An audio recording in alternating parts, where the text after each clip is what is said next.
Good freaking morning. So today is the day of my second Lord of the Rings tour. And I'm only up because I need to buy a parking ticket for my car. There is no free parking in Queenstown. And I need to pay before 8 AM or they're gonna tow my car. So I thought I didn't need any more reasons to dislike Germans, yet they keep giving me more and more. My day tour today is sorta like expensive-ish. It's like 300 bucks. And I've been talking to one of the girls yesterday, and she was like, well, so what are you gonna do tomorrow? Yeah, this day tour, yada yada yada. How expensive is it? Really? 300 for a day tour. Are you sure? 300 a day tour, really? Really? I mean, like, what the hell? If you're a fan and have the mind to burn, you can just do that. But why would she just be a dick? That's my car. I'm gonna get my ticket here, and I'm gonna get ready. There's free breakfast, and then I'm gonna head out to the Lord of the Rings tour. Well, in here where the bowling alley is, used to be just like an open indoor sports area, so they could play like indoor cricket and things like that. They hired that area out while they're making the movie as an indoor studio. So this was their Queenstown studio in here.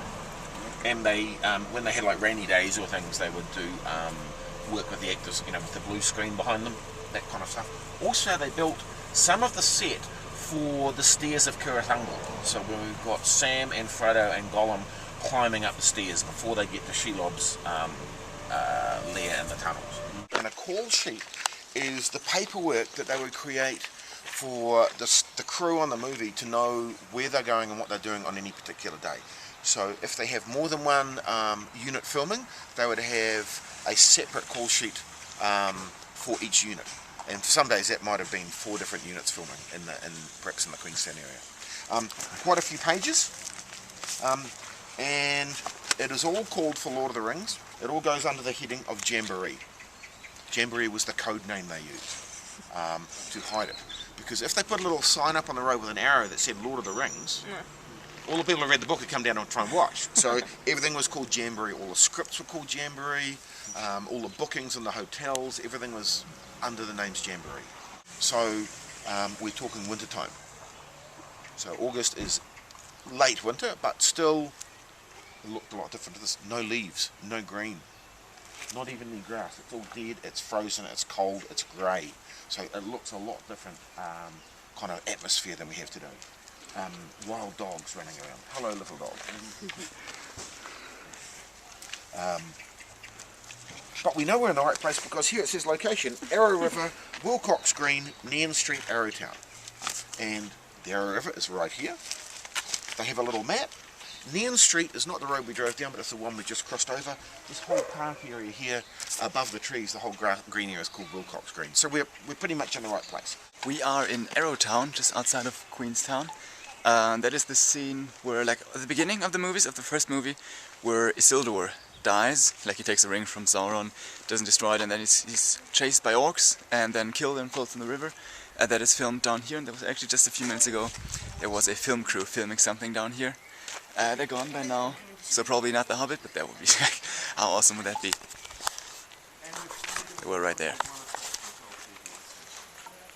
Look, they had the green, the grass is planted here, the camera swings it, backs across here, and then it goes and catches the splash. So somebody behind the camera is standing with a rock, and when the camera just swings around, they go, so we get the splash, but not the rock. And they did that just right there. The next scene, after the splash, we see an underwater shot of Isildur swimming and the ring coming off. That was filmed in a studio in a swimming pool somewhere. It looks pretty small from up here, but it's a long way down. And, you know, from here we're a good 100 metres above the river. But here we have a shot of the guys in the Elven boats, and they're coming towards us. So this shot is looking towards us. Yeah, just across the road from where the smallest bungee jump is in Queenstown, behind me is where the Argonath were, like those big massive statues you see in near the end of film 1. They're all being added in, but that is where they will have been. They're not very sharp, but the points are sharp, and some of them, especially like the axe, are quite heavy. So we have, start off, we've got Gimli's axe. Now this is not the axe he starts the movie with. He finds this in Moria. at Balin's tomb. He picks it up because before that he has a long-handled axe with just a single blade on it. And the two little throwing axes, but he picks this one up along the way. Then we have King Theoden of Rohan's sword, and Lady Eowyn's, just for you. Boromir's sword, and then Hugthafang, which is, two people have that in the movie. So Elrond has it at the very first battle in the prelude, but then Arwen has it, and we see her, that's the one she pulls out when the Nazgul are at the river crossing at the Ford of Brennan. We have two versions of Aragorn's sword. We have Narsil, or the hilt of Narsil that was broken. So that's the piece that cut the finger off Sauron. Beside it we have it when it was reforged as Anduril, which is the sword that Aragorn has in the last battles. We have Gimli's helmet, and we have a couple of rings. The little silver, one of them is a one ring, just in silver, but the other one is Aragorn's ring, the ring of butter here. And in the book, that he gives that ring to Arwen when they become engaged. In the movie, they change it around, and she gives him the even star. Far corner, we have Legolas's, and they call them in the movie assassin's blades. A bit ninja kind of, you know. Beside that, we have Aragorn's hunting knife, and then Frodo's and Bilbo's sting. So that's our selection. And we also have an elven cloak over there.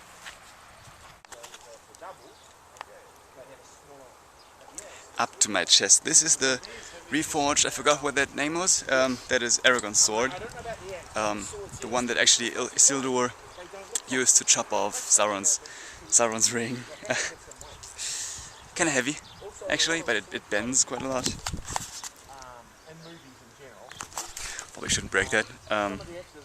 Pretty heavy, as I said. But those are like the only, like they have, you heard that before, Legolas's hunting knives and all those.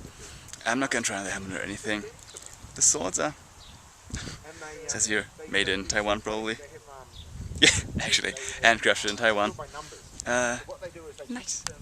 We are at 12-mile stream, and there's a river here, a stream, which doesn't make it into the movie, but that place we're heading to is where one of the characters fulfilled one of his lifelong dreams in the second movie. Kind of obscure, it was like where Frodo and Sam see the elephants. The synopsis: Ithilien camp. Gondorians surround and capture them. The earth starts shaking. An elephant. So that's what they filmed on this day. But they were here for multiple days, because not only did they film them seeing the elephant, they filmed the cooking of the rabbits, the capture of Sam and Frodo, the battle against the Haradrim with the elephants. So all the, you know, the rangers shooting the arrows and the guys all dying. And also some of the shots of the rangers then escorting Sam and Frodo away were all filmed in this area. Not all from this particular spot. So here we have Sam and Mr. Frodo, please. He's always Mr. Frodo, wasn't he?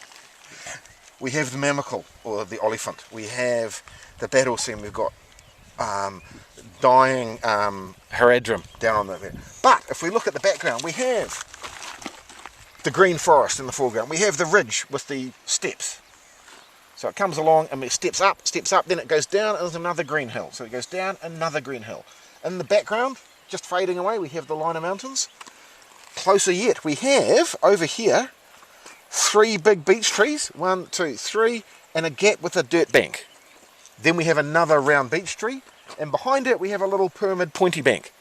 I guess we're in the right spot. If we look in this shot, we can see, look how detailed their outfits are. Down in the forest where we see the shot that made the movie, they're all green looking under the forest. So, but the whole scene is green. Whereas if we look here, we can look, they're browns and greys. And they've got leather, and they've got buckles, and there's all sorts. So their outfits are really high quality, and they can film these right up close, because they are, the details are all there. So in the, again, it's an American term, they have what they call hero people, or hero equipment, or hero outfits. So a hero orc is not a good orc, he's a high quality orc that you can film up close. So these would be hero rangers, if you were classifying them. as opposed to the ones 100 metres away just firing an arrow, could be just a guy in a green jacket and a cape. So the swords we looked at and that equipment, that's hero quality stuff. So up close it's got the proper engraving, it's the right weight, it's going to look the part. And some of course the crowds are computer generated, but some of the crowds are people, and they would do hero level of equipment for the front few rows, and then it's way cheaper to just to have something close.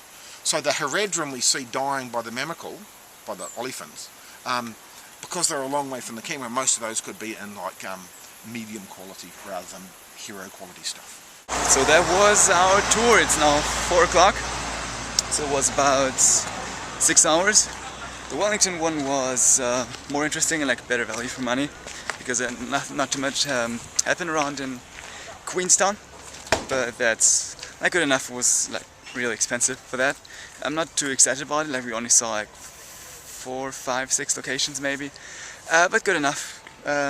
Know a lot of places. I'm thinking about doing another trip through New Zealand with like all the Lord of the Rings locations, but that should be good enough for one day. There's some paragliding going on from that mountain over there, but it's too cloudy now to go up there.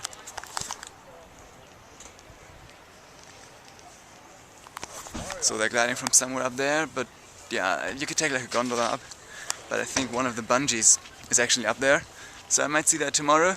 Not a big fan of heights, still not, so probably good enough for today. I'll see you tomorrow for the bungees, which really like scares the crap out of me, but I'll just do it anyways now. See you guys.